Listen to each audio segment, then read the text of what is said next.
د پریشان خاټک صاحب په دې شعر باندې ریشم ملنګیار صاحب یو بل غزل وړاندې کړي څه کبر سورې کړه چې د خپله نامه وانورېده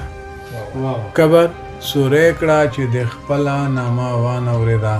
دا به د بل چا مړی وي خو پریشان به نه وي نو د ښکلي شعر سره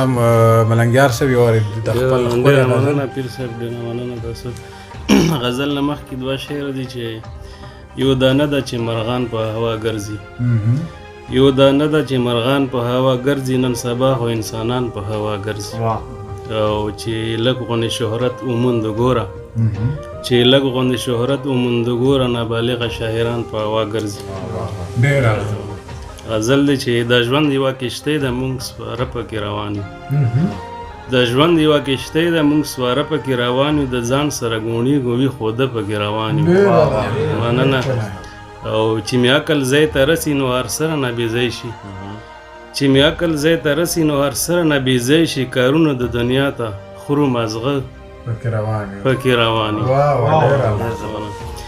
بېګا چې مې لیدلی هغه خوب د خدای رښتیا کړي بیګا چې مې لیدلی هغه خوب د خدای رښتیا کړي د حورو ډک جنت دی پښتانه پکې روان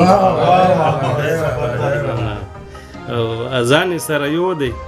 خو منځونه یې جدا دي اذان سره یو دی خو منځونه یې جدا دي اذان سره یو دی خو منځونه یې جدا دي پښتون یو قافله ده لوی واړه پکې روان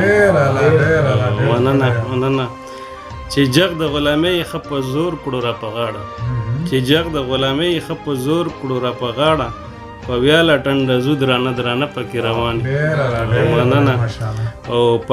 په غږ د ازادۍ مې خوله ماتېږي ملنګیاره په غږ د ازادۍ مې خوله ماتېږي ملنګیاره مونږ هم لکه دا نورو چې په خوله پکې روان یو